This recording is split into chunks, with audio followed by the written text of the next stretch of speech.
whoops. I don't want to be here by myself. All right, we're going to be starting in just in 2 minutes. There. Hey. Hey, Oh, woohoo! and I didn't put the countdown timer on. What a it's a Friday morning. There, we'll do that. There we Hey. go. There we go.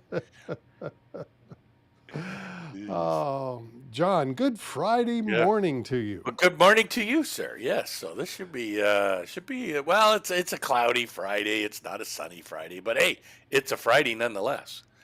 It hey, let's be excited. It is a Friday. Friday. Yep. Yay. I don't Yep. want to it's still early in the morning. I don't want to shock our listeners by giving a real loud primal scream, but That's right. yeah, it's Friday. And it's Friday. So hallelujah for Fridays. Let me tell you.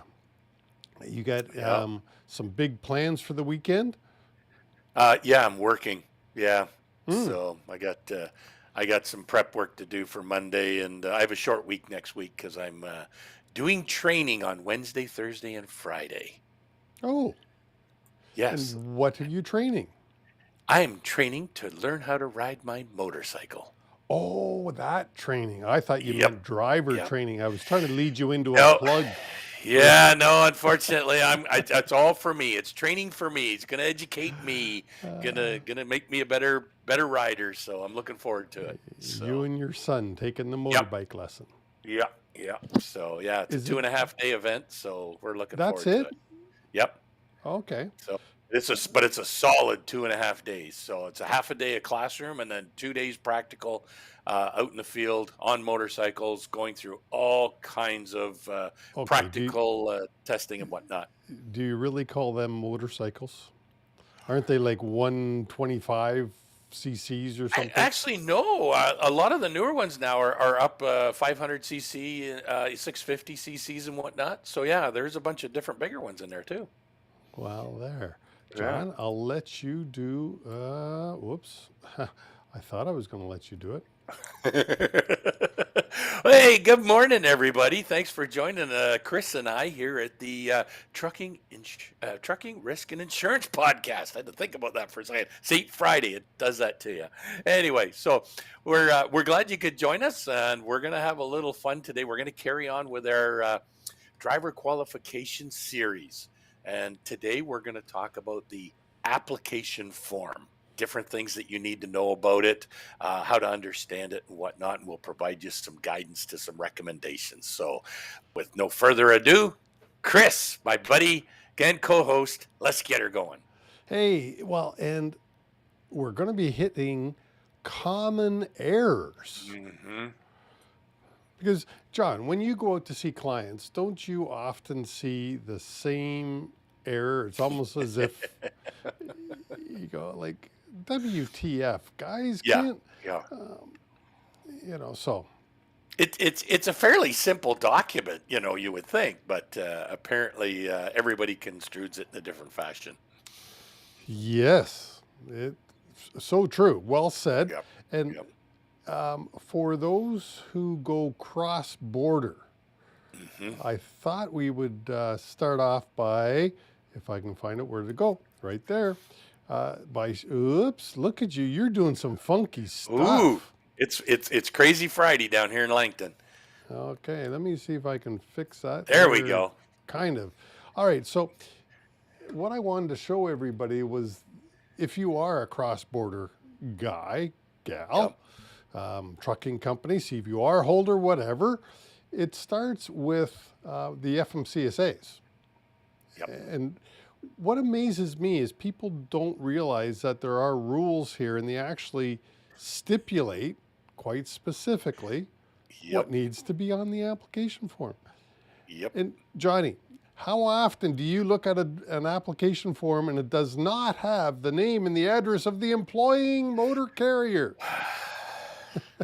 A lot of times at the top it just says driver application. Yeah. And yet, as our audience can plainly see right here, it Yep. says it's gotta have. I mean, and Uh-huh. Let's go back. Let's give our audience some perspective, perhaps, on Yep. why is it so important to have a great driver file, and it starts with an application form. Yep, yep. So, you have your basic compliance. There are regulatory, just as we're talking here, 391.21, regulatory compliance that has to be met. We need to make sure that the driver is qualified to operate for us, and that's why a lot of times we call it a driver qualification file. I think probably section A right at the top there really spells it out good. A person shall not drive a commercial motor vehicle unless he or she has completed and furnished the motor carrier that employs him or her with an application for employment that meets the requirements of paragraph B of this section. So this is where it's so important to have this information, and it needs to be complete, correct, you know. Yep. Sorry, did you just stop there? Complete and correct? Yes, I did. Sorry. Oh, sorry. Yeah, I did my sentence silly like. I was waiting for another one. But hey, So was I.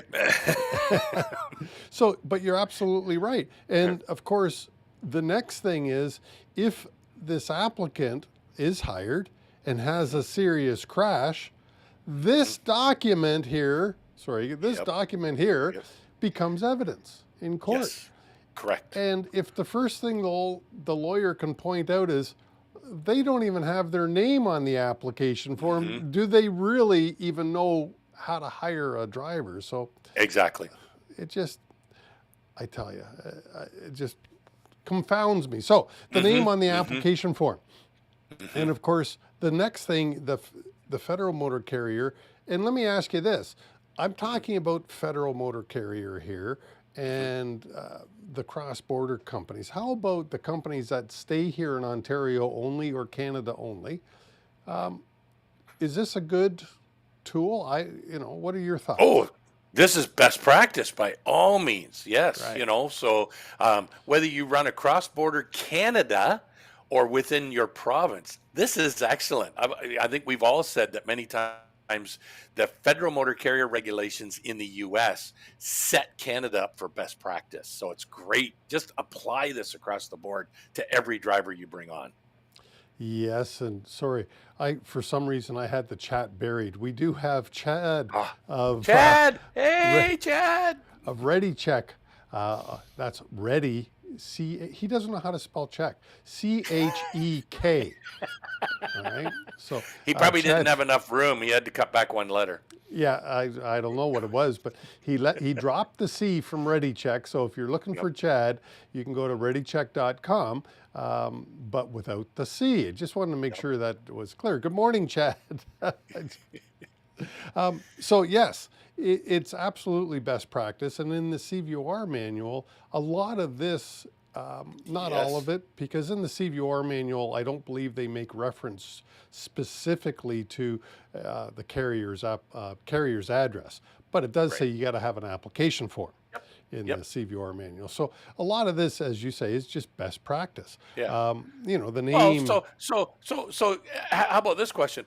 Why do I need the employer's name on the application? They're not applying for a job, but so why do we have to have the employer's name on the application? I don't know. Tell me. It's because we need to know who we're applying to. So Ah, because you could be applying to multiple jobs, you could maybe work part-time for this carrier, part-time for that carrier, part-time for another carrier, or I quit this one and go to that one. Well, you just can't take the application with you. So it has to be unique to the motor carrier so that we can say. So hence why that's why you want to have the motor carrier's name and address on there. Just helps to right. complete the file. Well, and at the top here somewhere it says the motor carrier is the one who must furnish the applicant. Right here, Yes. furnished by the Correct. motor carrier. Yep. So that, Yep. as you're So saying, a driver can't just create one application form yeah. and quickly apply to 10 carriers. Yeah. Well, and that's a perfect example where some drivers will provide you with a resume and say, well, here it is. This is all you need. Well, no, that doesn't have the motor carrier's name on it. And it doesn't have particular details and credentials that the motor carrier is looking for. So hence why this has got some excellent guidelines to say, no, this is what's required on an application form. So, Yeah.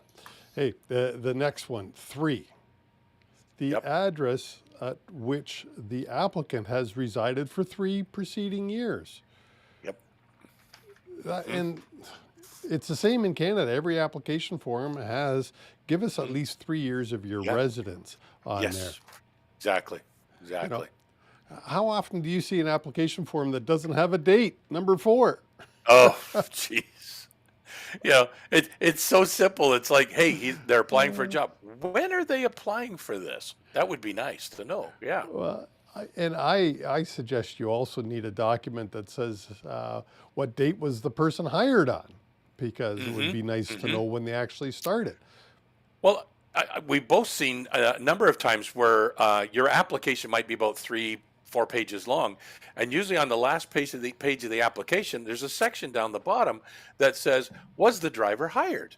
Was the driver employed for this and whatnot? And a lot of times that area is blank, so we don't even know what date the driver was hired. We would have a date at the top possibly that says when they applied for the job, but it doesn't actually say it was hired, and it doesn't say who approved the hire.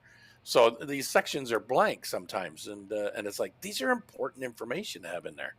Uh, it- yeah, you know, you and I can both audit driver files and Hmm. probably find mistakes in, I would say, in most. Yes, Um, yes. but what we're trying to highlight today, at least what I'm focusing on, Hmm. are the most common ones. Yes, And yes. we're stay tuned because we're going to give you some best practices when we Hmm. start talking about CVORs and PSPs and Yep. things like that. So stick around. All right. Um, the applicant, sorry, where are we? Number Oh, 5. number 5. We need a driver's license. Yep, Basically, is what that's saying, because it's got to yep, have the issuing state or yep, province, yep. and the expiry date and all that. And in Hmm. Ontario, both sides. Yes, yes. A lot of people forget this, and they just get the front of the driver's license, make a copy of it. No, you need both sides. There's information on the back of that driver's license. So I always say, doesn't matter what state or province you're operating in. Best practice: get both sides every time. Yeah. Yep. So, now here's one of my favorite little ones, number 7.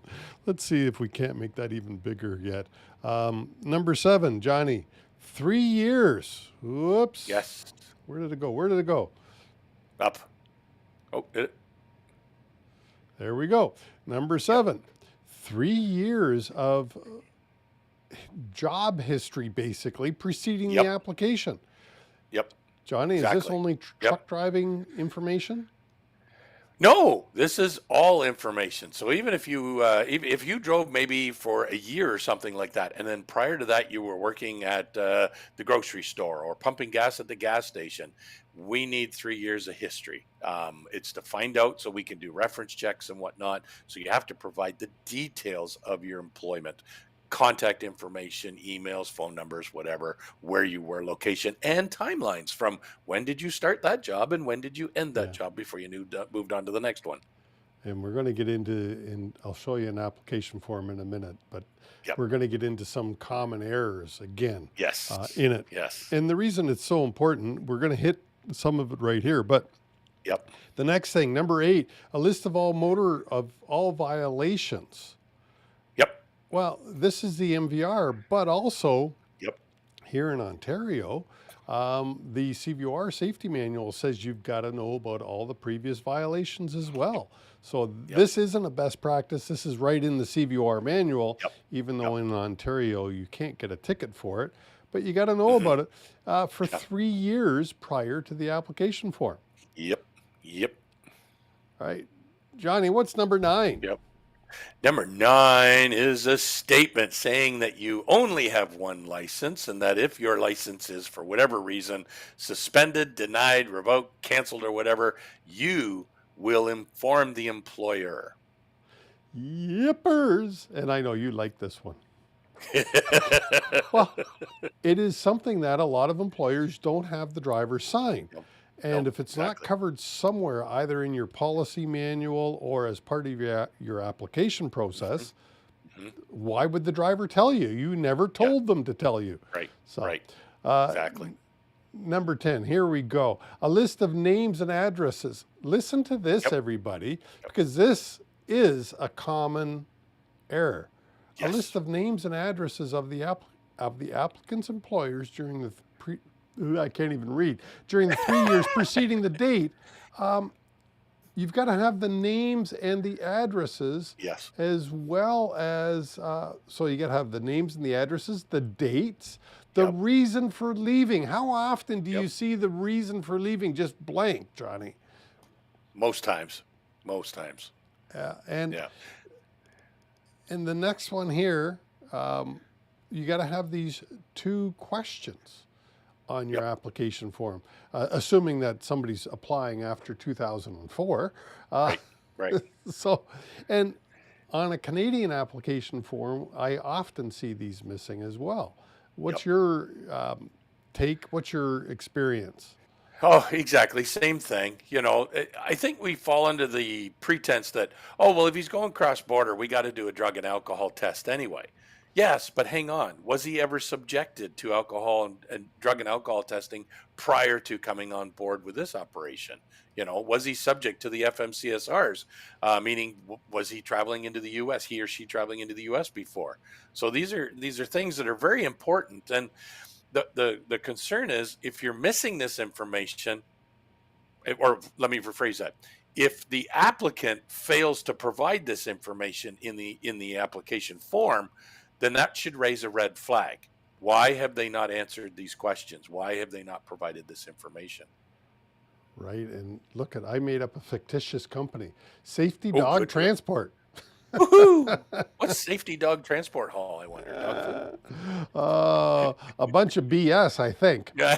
But I just wanted to show this because here's those 2 questions that we're talking about. And again, can I make that bigger? Is that possible? No, I'm screwing it all up, aren't I? Anyways, the other part of it here is all of this stuff needs to be completed, Yep. as Yep. we just showed you in the US law, but it's a best practice here in Canada. The name and the address, the phone number, and the dates and the reason for leaving all have to be there. And then, of course, these 2 questions, which are just yes or no questions. Yep. Yep. But they're simple, but they got to be there. Mm-hmm. What else is happening, Johnny, in the way of common error? Oh, do you want to address the one here where the dates and Oh, yes. Yes. you know where I'm going with that Yep. one? Yep. So a lot of times, you'll put your date in here of when you hired on with this company and when you left this company, along with the reason for leaving. But one of the things that employers need to be cautious of is looking at those dates and looking for gaps between one employer to another, so that you can ask those questions. Oh, this is interesting. You worked at this place for 6 months.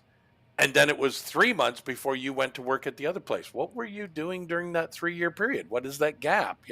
Were you working for somebody else under the table? Did you go on vacation, move back into the basement of your mother's house? Whatever it be. So it's a matter of what are those gaps? Why are those gaps there? And that's what's important. So Yeah, no gaps. yes, exactly. And the other thing that I want people to look at is to match the dates with the driver's abstracts, and which also could be the PSP report. And if you're not familiar with PSP, pre-employment screening program, a U.S. thing that is very similar, by the way. It was based on the Ontario truck driver CVOR, so it's similar to that, but it has names of employers. And inspections and things like that, same as the CVOR. So you want to match the employment date that you see here to the documents that you have in your file that would verify this, because if you don't, the darn lawyers certainly Yes. will. Yep, exactly. So what would it tell you then, Chris, if you were looking at this and you found a gap between those dates, say between one employer to another, say you seen a 2 or 3 month window that wasn't covered off, and yet when you did your cross referencing and found something on the PSP report that showed that he got stopped for an inspection and it was with a motor carrier that was not listed as one of the two during that time period, what would that kind of indicate and tell you? Well, it is the driver, one, is he telling me the truth?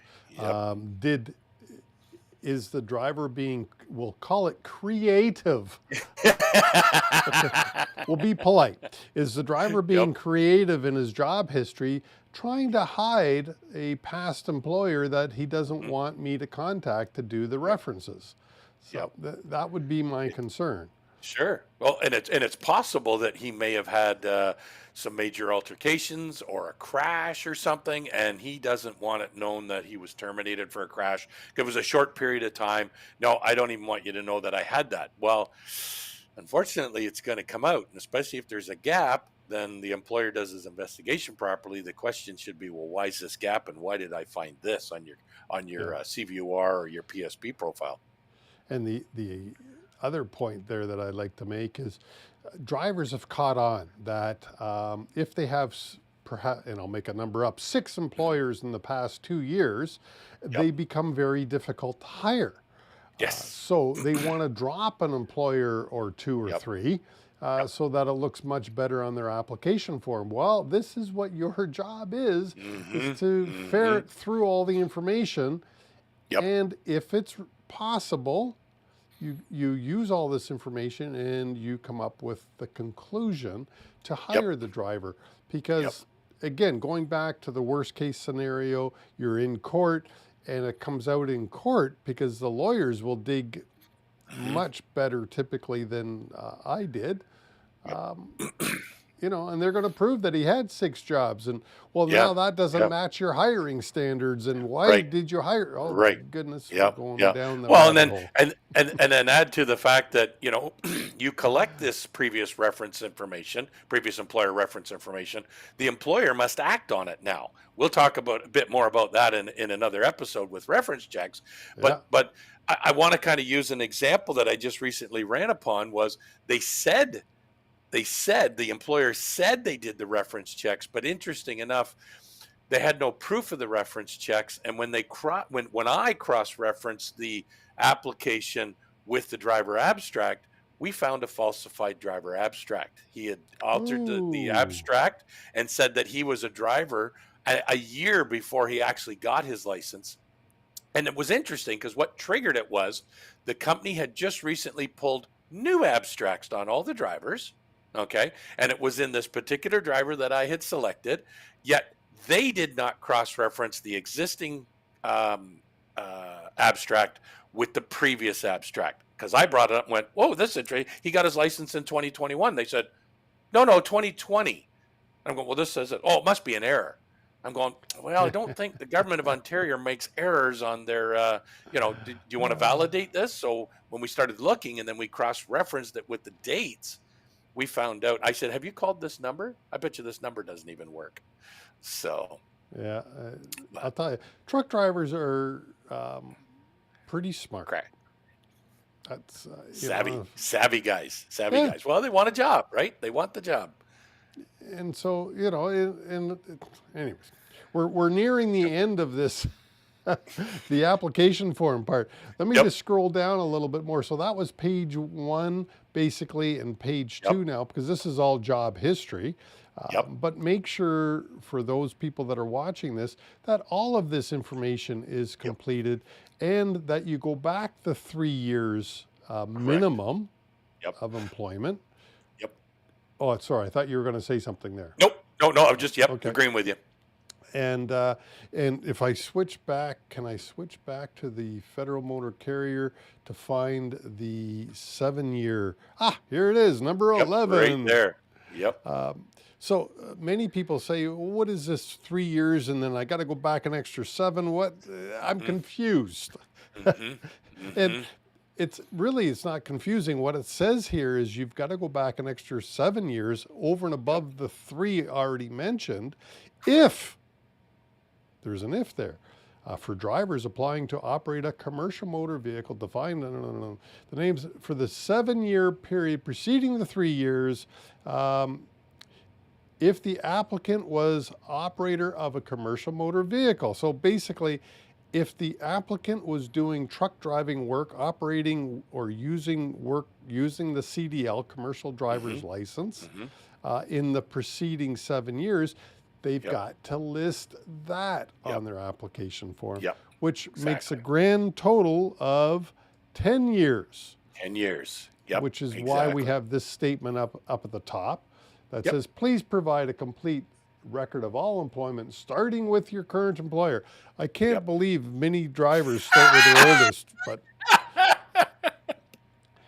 for the past 3 years, including any unemployment or self-employment, and then please also provide all commercial driving experience for the past 10.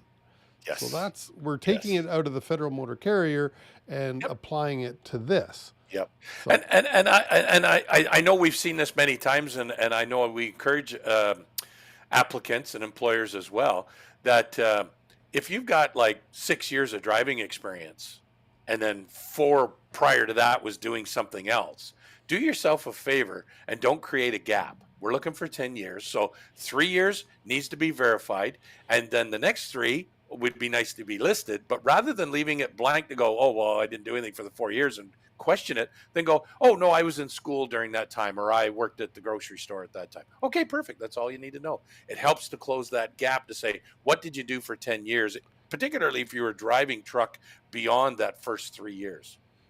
Yes. And the other point I would also add to that is, let's say you only go back 6 years in job history, because prior to 6 years, there was no CDL activity, or the driver didn't have a driver's license.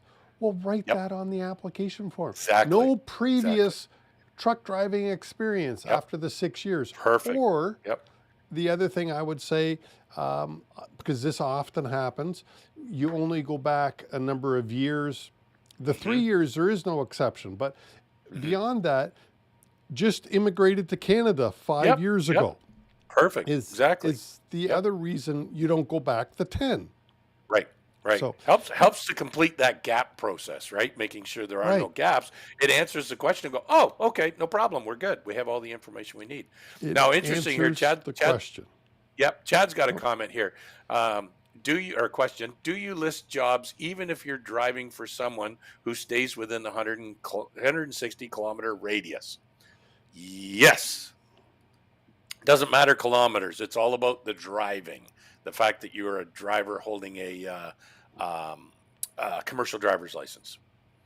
And of course, that's important to somebody like Chad, because his company supplies the hours of service and vehicle inspection documentation for those carriers who stay within the 160. And does a great job doing it. It simplifies the process. I love his tool. It's great. Oh, love this section. Well, sorry, I was just leaving your comment alone there. Okay, you love this section. Well, you talk about this section. Yeah. Driving history and experience. This is, oh my gosh, I don't know how many applications I see where this is blank. You know, we don't have any information. I think the driver thinks, well, hey, you've got my previous employers. What do you need this for? Well, this helps us to better understand what type of commercial vehicles you have operated over the course of your employment with others. So, like, what the heck? So, yeah. And, well, I mean, you are supposed to, best practices, NATME, the CDS program, Certified Director of Safety, a number of other programs say that you should have a job description or a task analysis. Well, if you've got no flat deck experience, why am I hiring you? Yes, and this would help. This part here would help me determine, do you have flat deck experience, tanker experience? What experience do you have? That's right. That's right. And again, the lawyers are going to go through this Hmm. much more thoroughly than we will. Exactly, exactly. So So, that's and then, the and then driving. even as you go, yeah, and then as you go down to the next sections, your collisions, your traffic convictions, um, your driver's licenses that you've held in the past, because maybe you've changed provinces Yeah. or state, so it's like, oh yeah, I was in BC for 4 of those 5 years, and now I've come to Ontario. Okay, well, what was your driver's license number and information out there? What endorsements did you have? So, Perfect. And then look at this. I very seldom do I ever see this checked off, yes or no. But have mhm, you ever been denied a yes. license? And Correct. drivers hate answering that. Well, of Oh, course, I know. So, they hate answering unless they can check no. Uh, right, right. and has any license, permit, or privilege ever, because driving is a privilege, let's not Yes, forget it that, is. Yes. Yep. have ever been suspended or revoked?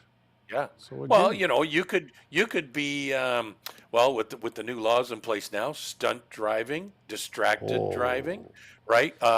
Maybe even I didn't get my medical examination submitted to the MTO in time, so all of a sudden I get downgraded. Well, hey guys, that's having your A license revoked. So you need to answer the question appropriately and provide an explanation if you need to say what happened. Even in your car, if you've been stopped for drinking and driving, but you were within that tolerance limit where they said, we're just going to suspend you for three mm, days and then you're good to go. That still needs to be declared. and unfortunately for truck drivers, it may immediately put the application form Yep. into the garbage. Yep. Exactly. Because does a trucking insurance company want to insure somebody with Yep. that type of a violation? Yeah. Different, Yeah. perhaps, depending on company policies, Yep. once you're employed and that happens to you. But Yeah. certainly, if it happened Well, within the last 3 years, I suspect yeah. you are not going to be switching companies very soon. Right, right. Well, and the thing is, don't think you can hide it, because if the employer does their job properly and cross references your driver abstract with your application, and it says here, oh, he was suspended for beyond the alcohol limit, and it was just a 3-day suspension. It's like, well, yeah, it happened in your car, but it's still the point. You didn't declare it. So now my question is, you falsified on the application. And people get a little concerned going, well, if you falsified this, what else have you falsified within this document? Wow. And who wants to hire a liar? Yes, exactly. Because what exactly to your point, what else are they going to lie about? Yep, So that's right. we've just hit Right. about the 30-minute mark, so we got to wrap Cool. this up. But Perfect. do you want to address this one? Because how many times do I see it not signed? Oh God, yes. This is that. Well, it's perfect. It's just what we talked about. This is saying that everything in here is true. I'm not falsifying anything, and everything is correct and accurate to the best of my knowledge. Blah blah blah blah blah blah blah.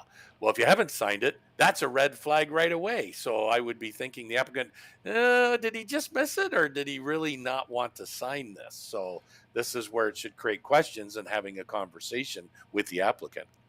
Well, and if I go back to, because you just reminded me of what I think is an Yep. important point. Let's say a driver leaves the collision thing.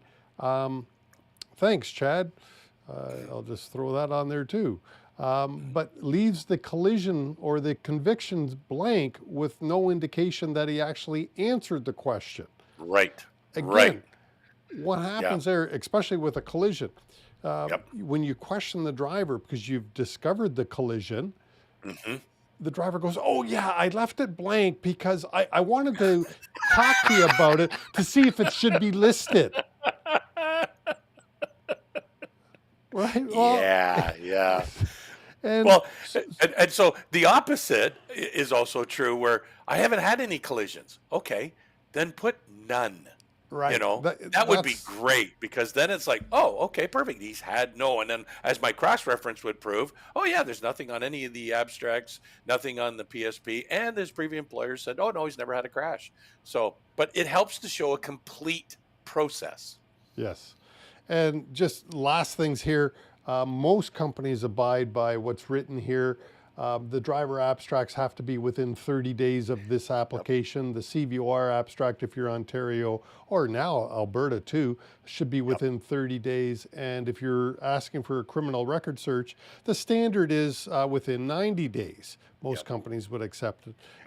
You furnish those documents, you sign it and date it, and Bob's your uncle. The application form is completed. Hey! Yay! We're getting ready to talk about, are you a worthy applicant to be hired now?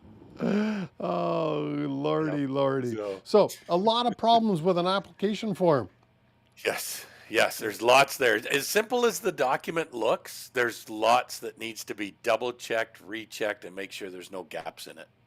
Yeah, Johnny, I think that was awesome. For the aspiring safety people out there, I think they're going to find this, well, I take that back. I know they're going to find this informative. Exactly. For some truck drivers out there, I think they would also find this informative as to the reason why is the application to become a truck driver so dang long. And because honestly, I do feel sorry for the truck drivers when they have to complete this document, especially, I mean, right now it's pretty easy. The truck driver can pick the company that they want to go to and then just complete one application form. Lots of opportunities out there. You know, back in my day, I might have to complete 3 or 4 application forms to get one job because it wasn't as easy as it is today. Yeah. So, Well, a perfect example, like I know there's a job fair that, is it coming up or is it just past? tomorrow. Tomorrow, okay. So yeah, the big job fair. You might, as a driver, go to that job fair and there might be 4 or 5 potential opportunities that you like. Yeah. Keep in mind, you're going to fill out an application for each one of them. So, so be as truthful as you should be because it could determine whether you get a job or not. And I mean, lastly, resumes are great. They assist you in filling out the application form. Yeah, exactly. But now you can see by the regulations that the companies should not accept only a resume. Right, You need exactly. to have this all done. So, hey, great show, John. Cool. Perfect. Wishing you all the best. Next week, you're doing your motorcycle driving. Yay! Yep. So then we'll be out going brum, brum, brum. Well, no, didn't you get a Harley? What did you Well, buy? it kind of sounds like that, yeah. Okay, well, you didn't get, anyways, we won't go there. All right, John. Awesome. Thanks very much. I will Perfect. switch over here. Let's do a conclusion. So that is the Trucking Risk and Insurance podcast for this week, where we are continuing our series of driver files. Truck driver files is the series, and today's episode was talking about the application form. Stay with us. I believe we've got a guest for next week. But after that, we will be continuing with the truck driver application series. So thanks for joining us, John Farquhar, and I wish you all the best.